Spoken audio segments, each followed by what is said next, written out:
at the end of that conversation, he literally tells us, hey, I see God bringing this together. Mm-hmm. He said that our marriage is a checkmate for the kingdom. Yeah. YouTube, what's up, everybody? My name is Montez. I want to welcome you all to another episode of Infinite Grace TV, The Journey. Hey, if you're new to this channel, I create content for those who desire to unpack their stories, heal from their trauma, and learn what it means to be whole. And the way that I do that is through the T.A.P.I.N method. You can find more about that in the description box below. Please do me a favor by supporting the community we're trying to build here by sharing, and subscribe to the channel, and turn on the bell notification so you're notified when we release another episode. Let's hop into today's episode.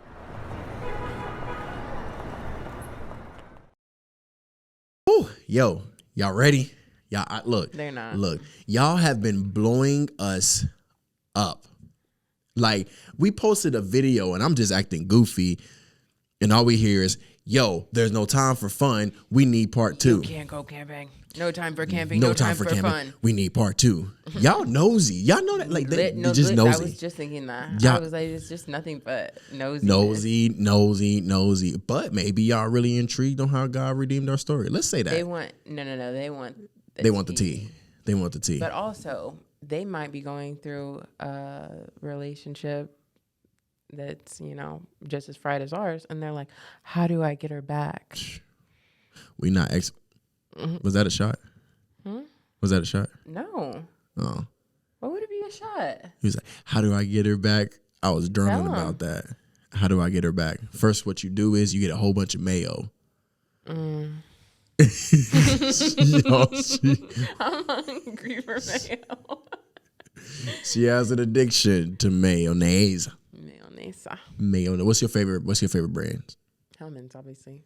So, I don't even know who that is. Do they make ketchup? The yellow bottle.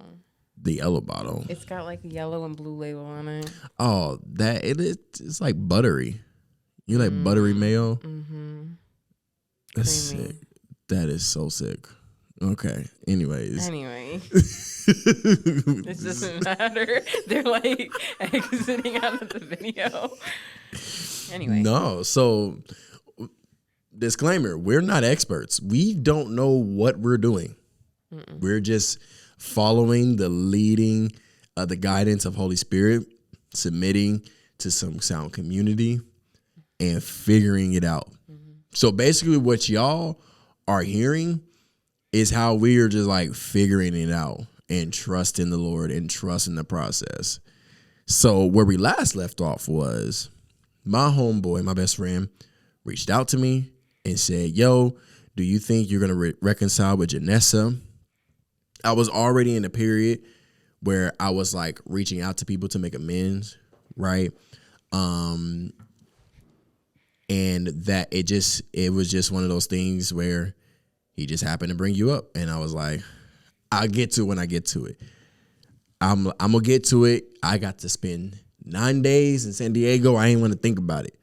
So I was like, I'll get to it after San Diego. And I'm like, that may ruin my trip, because last thing I want to do is call her during my trip and it don't go well. Then my trip is messed up. Yeah. So I'm like, all right, let's get this out the way. So I hit you up. Bloop, bloop, bloop, bloop. I was like, hey, shawty. You know what I'm saying? Look, can we talk real quick? And she was like, oh, yes, we can talk. No. That's how I remember I was probably like, oh, this blocked number is trying to call me. It wouldn't go through if it was blocked. Okay, well, you were like, hey, Janessa, can we have a conversation? I said, okay, let me go unblock your number real fast so that we can talk. But I also had to unblock your number because I was like, after the text message, I said, I ain't risking a thing. I blocked your number. I'm glad that I wasn't blocked then, because you didn't think I was going to slide back in. You slid in my DM something. Do you know that wasn't even DM sliding. You slid straight to home base. And you said, I'm going to just go directly to the number. Mm. It would have been subtle if you would have tried to get me through one of my IGs. No. They were blocked, but you went straight to my number. Yeah. How do you even remember my number? I didn't. But I went all the way back to our like messages. There was a group message from when we were working together at the church. There was like a group message with all of us in it, and I was like, elimination. Like, I know who this is. I know who this is. That must be Tez's number because he has a, you know, whatever area code kind of number. I said that's him. That's so It was investigative work. No, It was there's investigating work. and there's stalking. And It's not stalking. I had the numbers in my phone. But okay. I had to go, so I went to the message thread, and I was like, "This is a number that I think is his." And then I went to my blocked numbers, and I was like, "Ding!" From 2021. That's OD. Wow. Well, look where we are now. It worked. Praise God. It worked. It worked. So we had our conversation. How did it really start? You messaged me and you were like, "Hey, do you want to talk?" And I was like, "Yeah, I want to talk." I had already talked to your friend beforehand, and he was like, "Do you miss Tez?" And I was like, "Do I?" "Yeah, I do." And then he was like, "So, like, would you ever be open to having a conversation with him?" And I was like, "Yeah, I would, but like, I don't think he's ever gonna reach out to me." He told me that he will never see me like that again. I was real. So I was like, "Yeah, honestly, it's like it would be fine if he did. It would be fine if he didn't, because at that point I had a lot of peace about it." Mm-hmm. But and then he reached out to me. I think he may have asked you before he asked me. Because he had asked me a few weeks before you reached out to me. Yeah, so yeah, he asked me I think twice, because I think I told him one day I was grieving. I told him, I said I was finally like grieving how things, like not things from 2021, but more so from the text message and us hanging out and stuff like that. I was like, man, I was grieving because I was like angry at you, and I was angry, and I was like, man, I'm finally grieving this. And I said I was really thinking heavily about Janessa, not with the intention to reach out to you, but I was just like, grieving, like, man, this was really my best friend, and now like I don't even mess with her, like. Oh, your best friend? Yeah, suck on that, Tristan. You heard it here first, best friend. Yeah. Anyways, so I literally tell him, I'm like, yo, like, I'm grieving right now. He said, do you think you'll reach out to her? And then it was some weeks later, or maybe a month later, that's when he came back to me, I'm assuming, like, had already talked to you, and I was at the mall. And then I call you, and we basically go through this phase of, like, reconciliation. We're admitting our faults. We're taking ownership. We're even sharing, hey, these are the ways that you hurt me. These are the ways that I hurt you. Taking full responsibility, not gaslighting people. Here's how, should we talk about gaslighting real quick? Yeah. Because that's a thing, and people don't want to take responsibility for their actions, Right. And they want to turn around on you and make you feel like you're the bad person for bringing it up. Like, gaslighting is so prevalent, and like, there are so many people who share about conflict with people who are low-key narcissists, and they don't want to take responsibility for their actions, but instead they're so puffed up with pride and stuff like that they simply turn around and they make you feel like you're crazy. And I've been through that. Like, oh, me too. I have literally experienced these disagreements, let's call them disagreements, right? With people, or conflict with people, and they would make me feel like I'm crazy. Like, wait a minute, 2 + 2 don't equal 4 = 6? That's how crazy, like, they'll really flip it like that. And so neither one of us were gaslighting. We just simply were like, yo, this is what we did.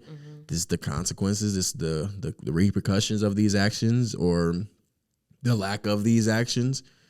And all right, now that we're here, now that we've like broken down this house that we've tried to build up on a terrible foundation, now that we've gotten rid of these walls and we've moved all of these things and we have this foundation, how can we tear up this foundation real quick and rebuild it on something healthy?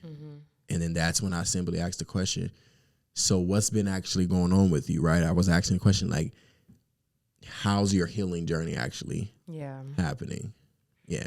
And for the first time, I feel like I actually had healed, because in the past when we would separate and come back, it was like I had just been kind of messing around, like healing superficially, like not really getting to the root of the issues and not actually spending time on my own with the Lord, kind of distracting myself with this and that and this and that.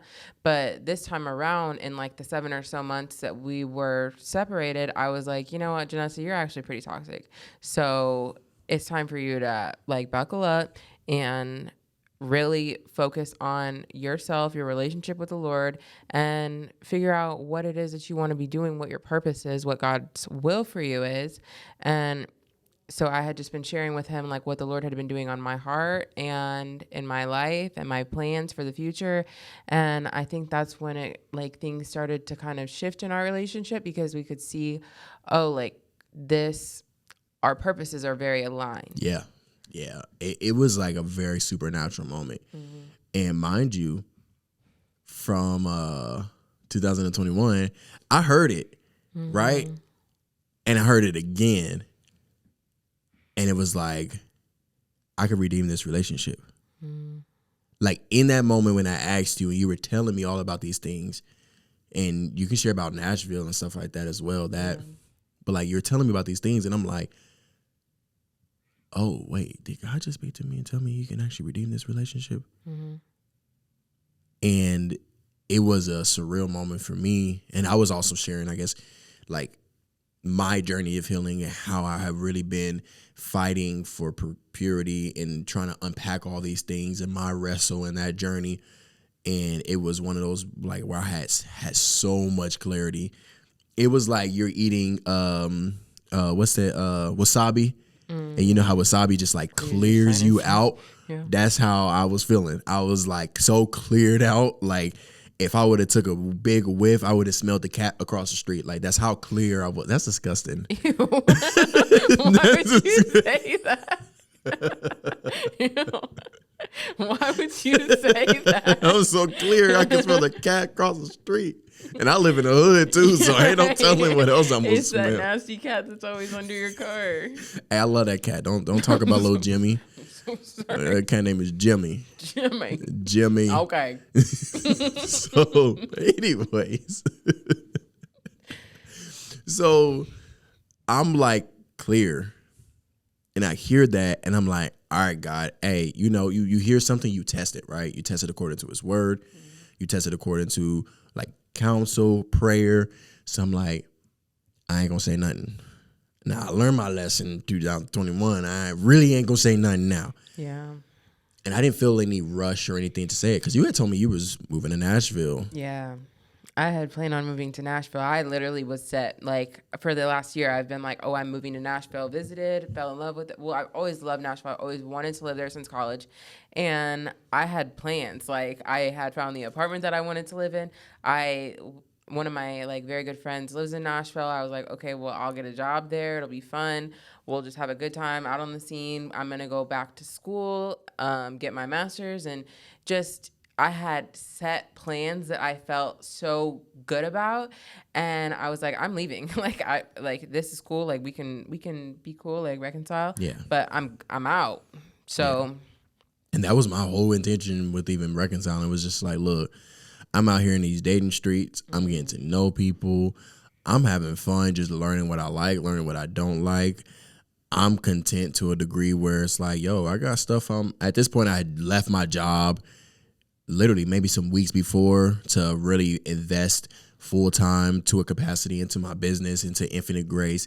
Like I was thriving. Right. And I'm like, yeah, my only intention is to reconcile and keep it moving, to properly shut this door, not slam it shut, but to close it properly. And I mean, at that moment when I believe the Lord shared what he shared with me, I'm like, oh, okay, so this maybe.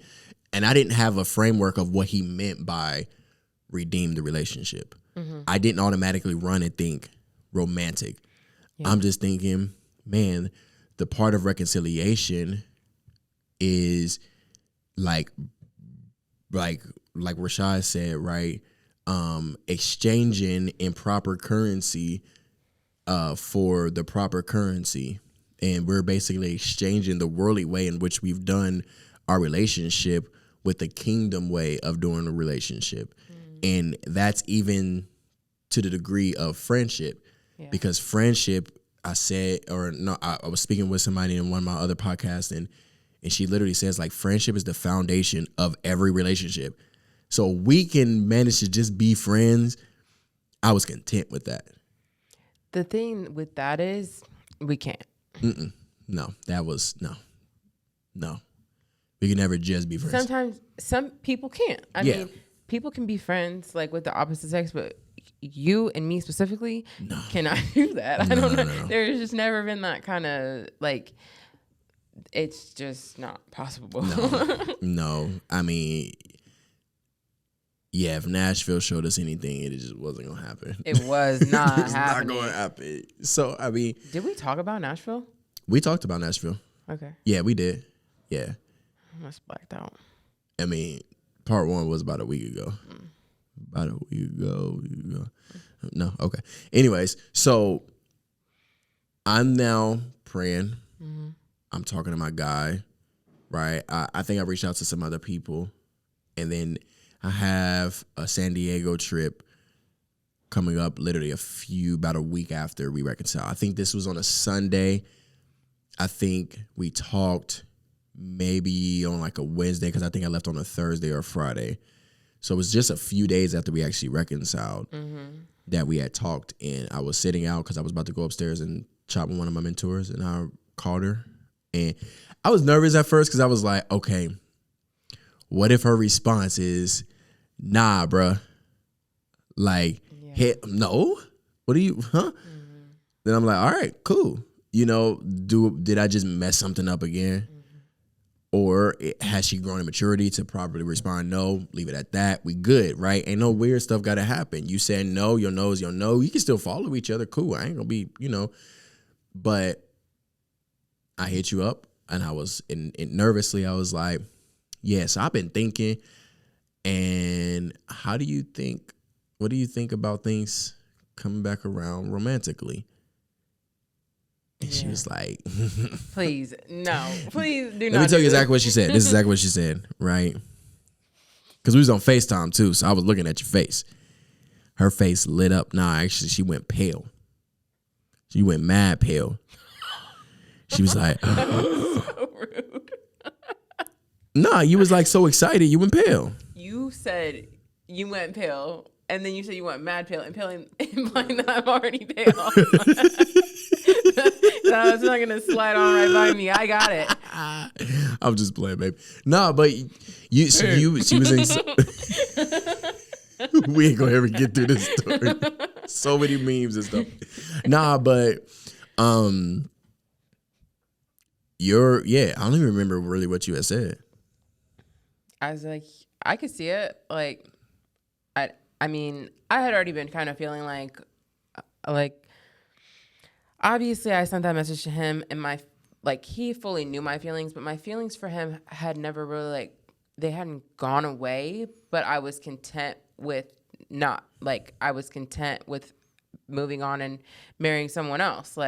And so at the end of the day, when he was like, oh, do you think that this could be something again? And I was like, well, yeah, because everything, it wasn't just from oh, I love him kind of thing. It was our purposes are so aligned, and what matters more than anything is what God can do through our marriage. Yeah. To me, love and trust and everything is so important, but God being able to use us as individuals and use our marriage to reach people and be a ministry is just the most important thing to me. Yeah. And so when he said that, that's what I saw.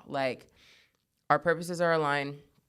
We love each other. We are we were friends before, we could be friends again, and we could really have an opportunity to do it the right way. And that's what I just, more than anything, I was like, we have never actually like tried for real. Yeah. We've always been either too hurt, messing around. We've been immature or just not ready to be in a relationship. And we had never really known what it looked like to have a healthy relationship. Yeah, I agree with that fully. It was, because literally, I was like, yo, if we really doing this, like, for real, we have to do this right. Yeah. We cannot, like, that is literally what insanity is. It's doing the same thing over and over and over again and expecting a different result. Like, you're insane if you think that by operating through your anxious attachment style or giving into that, right? Because you're always going to kind of feel those things, but you don't have to submit to those things. There's a difference, right? But if you continue to operate in that way, you're going to continue to get the same results, right? You're going to be pushy and you're going to be kind of 100 miles per hour. And like, bro, like, if you do this, first and foremost, you have to be in the light. Because again, we established in the last episode, we were not in the light. We were not seen by people. We weren't even seen by each other, right? And now I feel like I see you more than I ever have because I see like the most important parts about you when... Sorry, I'm in love. Don't look at me like that. I am it. It was the reaction from me. But like, I see the most important parts about you that I've always desired in a spouse. And so for me in that moment, I was like, yo, if we gonna do this, like it reminded me of when I was on the couch, we gonna do this right. And we're gonna walk out on the other side of this married. Not that I'm not giving this to God and my hands are open, but it was kind of like, ain't no ifs, ands about it. Like, we really gonna do this and we really gonna rock with this. And after that, I went talked to my mentor. I told him that. And then that's when I started kind of sharing with a few people that were very important to me to kind of get there. Again, I'm submitted to community. So if they're like, yo, bro, I will rock this way or move this way, I'm like, cool. Hey, that's why I give y'all access to me, because y'all have permission to speak in my life in this way. Y'all know everything that has been going on with Janessa, right? So like, unapologetically, I'm gonna come to you if you're like, yo, bro, hey, move this way or whatever. This is what I would suggest. Cool. I'm gonna do that, right? But my first mentor was like, bro, I'm happy. Like, this woman, I know how you felt about this woman. I have nothing but peace. And he was like, because I've seen you. Mm-hmm. Period. He said, I've seen you. I've walked with you. I know you. I know that your judgment isn't based out of flesh or self. I know you're really hearing from the Lord right now. And that gave me so much peace. He said, but here's my challenge. He said, don't be the one to walk away, and communicate that to her. Not to the degree where you're weird and be like, yo, we walking in this, we gonna really get married. But I mean, that's kind of what I was saying. But like, nah, I'm not walking away. Like, I'm really committed to this process with you. Mm-hmm.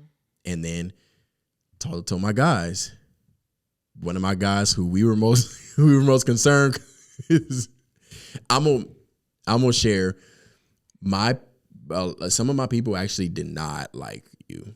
Like, yeah. Well, to the people, like, they didn't like her. And I was kind of nervous because I'm like, look, these people do not like her. But my guy was like, oh, bro, I could have seen that a mile away. He said, fam, there is nothing that anybody can say or do that's going to keep you from making the move that you said that you're going to make. And my spiritual father literally just said on the phone like, you cannot change a made up mind. Mm. The hardest thing to change is a made up mind. So when I told them, their responses was like, peace. I told my friends in Chicago who also, it was like, bro, we got so much peace about this. Mm-hmm. When the first time I told them, when we was at camp, they was like, oh yeah, bro, I don't know, fam, like you. But the fact they were like, and they know God. This isn't no, they know God. Mm-hmm.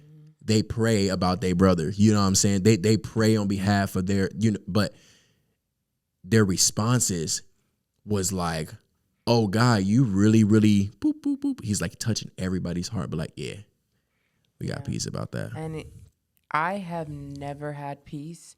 I don't really have peace about much, but this, I have had nothing but peace. Yeah. I have not felt anxious at all, and I am the most anxious person in every area of my life. Like, I overanalyze, overthink, but with you and this time, which is something so different than before, because I would be so anxious in the previous years, but this time around, like, every decision that I made, I just felt peace. And every like conversation that we had, I just felt peace. I didn't feel pressured. I didn't feel like it was too much or it was too soon or anything like that. I just felt like this is what it was supposed to be. Yeah. Yeah. And I think that was the most clear sign. Yeah. Because peace for me, I mean, it could be a calloused heart. No, because I think even if you have a hardened heart towards something, like you would still have some sense of tension. You have some, but you're just blatantly ignoring. But peace is from Father. It's from our Father. Fear, on the other hand, is not from our Father. And that's why it's like fear is a smoke signal literally for something deeper that's going on. And it's not the best way to gauge whether or not you should do something or should not do something, because fear isn't from God. It's not the proper thing you should place your hope in to point you in a direction. But peace, on the other hand, and faith and joy and trust on all these different things, like those are solid things that come from our Father that we can place and be like, oh no, this is a direction. Like this is a directional thing that we can hope. Okay, we got peace about this going into this direction. All right. And the beautiful thing is we were praying. Yeah. Are praying. It wasn't just, oh God, I'm gonna do this, and hey, you just let me. We were praying. And at the end of the day, if God would have told us to walk away, I would have walked away. Period. And I would have felt fine. The same amount of peace. Yeah, I wouldn't have been, because in the past when we walked away, I'm like, oh, that should not have ended like that. Oh, that should not have ended like, oh my gosh, we're never gonna talk again, my baby. But this time, if we would have walked away and I would have moved away, it would have just been like, okay, that wasn't my person. Yeah. Absolutely. Yeah. And I think that was the most beautiful part about our submission to God, is because we literally came to him like Jesus when he was like, God, if this is not your will, like let this cup pass from me, right? But your will be done. Hey, God, this is what I want. This is what we want to do. Hey, but God, if it is not your will, if it's not your desire, like it's yours. Your will be done. And sometimes I think we often look at God's direction as just a closed door or an open door. Sometimes it's not a green light or a red light. Sometimes it's just like, okay, like here's your parameters. Yeah. Like here's your boundaries. Go. Right. Oh, you're overthinking it. Okay, it's in my word, people. Here's your boundaries. Go. You're still overthinking it, my man. Like, don't you know that I just don't be unequally yoked with a non-believer? It's a man who finds a wife finds a good thing. Yeah, you should be healthy and all these things, but it's very clear in my word what you should look for and what you should not look for. Go. And sometimes we like, God, you gotta give me the direction and open the door. It was like I did multiple times. So yeah, we had so much peace about this, and it led to us having a real good conversation. So I then go to San Diego. Love San Diego. Shout out to anybody in San Diego who may be watching. And we have a conversation. I ask a question about your fears and different things of that sort. Yeah. What did you say? I said, honestly, like my only fear is things progressing too fast, and I am like uncomfortable with the rate, like would things progress. And then we went from 0 to 100.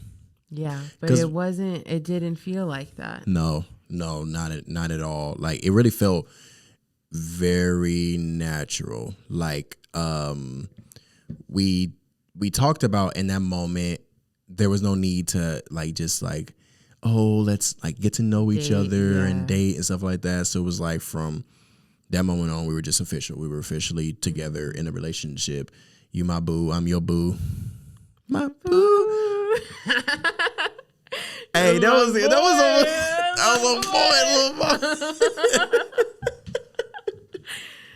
boy. You've been around me too much. Anyways, so yeah, we had that conversation. I come back from San Diego. I asked you if you would agree to meet up with one of my mentors and kind of submit our relationship to him and go through some. At one point, I was calling it pre-engagement counseling, but he gave us game on why that should be changed, and so we were being discipled by one of my close mentor. Day one, he was like, "So why y'all here?" Yeah, he was like, "Hey, if this ain't why y'all doing it, don't waste y'all time. Right, walk away." Walk away. And he gave us some game. He took us through First and Second Peter. He took us through First Peter. Talked about Jesus's ultimate sacrifice and what was necessary for him to make that sacrifice. Namely, he knew that he would spend eternity with us. So in light of that, he was able to look beyond the cross. And by him looking beyond the cross, it's because he knew like he would spend eternity and he was being obedient to the Father. And so in that obedience, he made the ultimate proposal, which is the cross. I mean, which is his sacrifice. His sacrifice is like proposing to us. And the cross is like that ring, that engagement ring. And so he led us through that. He talked about what the people in First Peter were going through, and sheesh. Yeah. Marriage and the light went off. It's okay. Men and women in marriage and sacrifice and all of that. And I think it really like gave us perspective on like what marriage is gonna actually be like, not just, feelings and love. Yeah. And so we go through that. The second meeting, we come back, and after having spent time together, having some really deep and meaningful conversations, like we talk about like what these next steps were. And at that moment, we decided we're going to get married. We literally went to him. He was like, "Hey, would you marry us?" And he was like, "I would be honored." At the end of that conversation, he literally tells us, "Hey, I see God bringing this together."